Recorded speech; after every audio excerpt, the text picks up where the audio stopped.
नमस्कार किसान भाइयों, स्वागत है आपका मेरे चैनल किसान भारत की जान पर। आज हम बात करेंगे ट्राइकोडर्मा का प्रयोग। ट्राइकोडर्मा वैसे तो सभी फसलों में डाला जाता है, ये एक जैविक फर्टिलाइज़र है, इसका कोई नुकसान नहीं। लेकिन आज इस वीडियो में हम बात करेंगे लहसुन और प्याज की फसल में ट्राइकोडर्मा कब डालना चाहिए, क्योंकि लहसुन और प्याज की फसल में ट्राइकोडर्मा डालते समय किसान बहुत सारी गलतियाँ करते हैं। तो इसका एक जो लाभ किसान भाइयों को मिलना चाहिए, जो लाभ फसलों को मिलना चाहिए, वो नहीं मिलता है।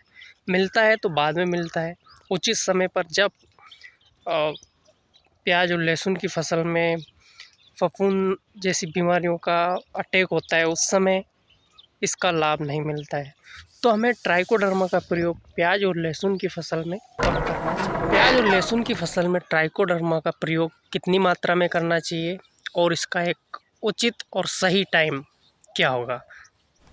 तो वीडियो में बने रहिए अंत तक और जानेंगे कि ट्राइकोडर्मा का बेस्ट उपयोग प्याज और लहसुन की फसल में कब किया जाना चाहिए। ट्राइकोडर्मा एक बायो फर्टिलाइज़र है जो प्राकृतिक रूप से पाया जाता है।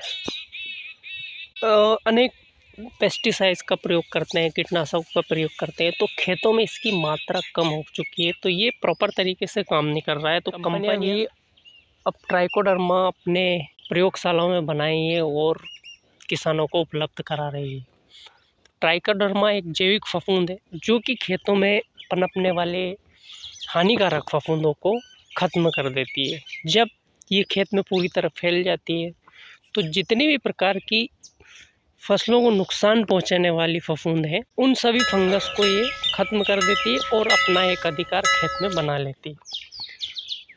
खेत में अपना एक अधिकार बनाए और जितने भी फंगस जनित डिसीज़ जो फसलों में लगते हैं, फसल का सूखना, मुरझाना, फसल बोने से कुछ दिनों बाद पौधे पीले पड़ जाना, ये सभी प्रकार की हानिकारक जो फंगस होती है उनको समाप्त कर देती है। लेकिन इसका प्रयोग हमें सही टाइम पर करना चाहिए, सही मात्रा में करना चाहिए।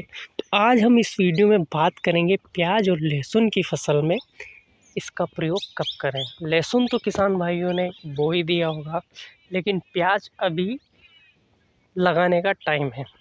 प्याज अभी लगाने वाले हैं, इसकी नर्सरियाँ बनी हुई हैं। तो पहले बात कर लेते हम ट्राइकोडर्मा हमें लहसुन और प्याज में कब प्रयोग करना चाहिए।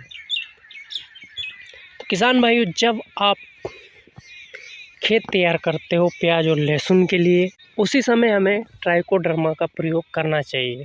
ट्राइकोडर्मा का प्रयोग करने के लिए हमें 1 क्विंटल गोबर का खाद लेना चाहिए। इसमें 1 किलो ट्राइकोडर्मा लें, उसे मिला दें, अच्छे से मिलाकर उसमें थोड़ी नमी बना दें, थोड़ा पानी छिटक के फिर मिला दें और उसे किसी छांव में रख दें। 2-4-8 दिन उसे रखे रहने दें। फिर आप जब खेत तैयार करते हो लहसुन और प्याज के लिए, तब उसे अच्छे से फेंक दें। 1 कुंटल खाद है और 1 किलो ट्राइकोडर्मा है, वो 1 बीघे के लिए पर्याप्त। फेंकने के बाद आप मिट्टी में उसे मिला दें।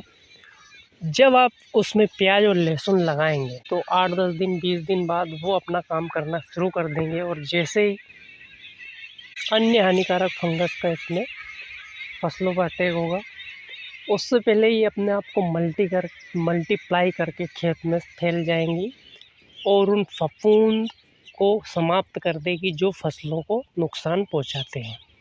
तो विशेष ध्यान रखें किसान भाइयों, फसल बोने से पहले ही इसका प्रयोग करें ट्राइकोडर्मा का, क्योंकि अपने आप को इस्टेब्लिश्ड करने में, अपने जीवन प्रक्रिया को चलाने, अपनी संख्या को बढ़ाने में ये 20 से 25 दिन ले ले। तो जब आपकी फसलें उगने लगेंगी तब उस समय 20-25 दिन हो जाएंगे डालने से पहले, तो ये अच्छे से काम करेगी और आपको फसलों को फंगस जनित रोगों से बचाएगी। क्या करते हैं कि लहसुन में और प्याज में 10-15 दिन बाद जब वो निंदाई गुड़ाई करते हैं, उसके बाद भी ट्राइकोडर्मा डालते हैं। तो क्या हमें ट्राइकोडर्मा इस समय डालना चाहिए फसल बोने के बाद? तो डालने से कोई नुकसान तो नहीं किसान भाइयों, लेकिन उसका उतना फ़ायदा नहीं होगा जितना आप खेत तैयार करते समय डालते हैं। डाल सकते हैं, इसका कोई नुकसान नहीं है।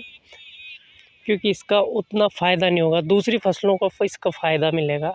वैसे आपको हर फसल में इसे डालना चाहिए, 1-2 साल लगातार इसे आप हर फसल में डालते हैं तो ये आपके खेत में पूरी तरह से फैल जाएगी और आपके खेत में जितने भी फंगस जनित बीमारियां होती है, जितने भी हानिकारक फंगस होते हैं उनको सबको समाप्त कर देगी।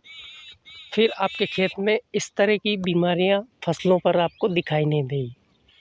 किसान भाई ध्यान रखें इसे डालते समय कि खेत तैयार करते समय ही डालें इसे, और इसे आप रेगुलर डालें 3-4 साल, जैसे कि अन्य खाद हम रेगुलर डालते ही हैं, इस तरह से इसे भी आप रेगुलर डालें, हर फसलों में इसका प्रयोग करें तो आपके खेतों में इनकी मात्रा बढ़ जाएगी और एक समय ऐसा आएगा तब आपके खेत फंगस जनित बीमारियों से मुक्त हो जाएंगे। धन्यवाद किसान भाइयों। वीडियो कैसा लगा? वीडियो अच्छा लगा हो तो लाइक करें और हमारे चैनल को सब्सक्राइब करें।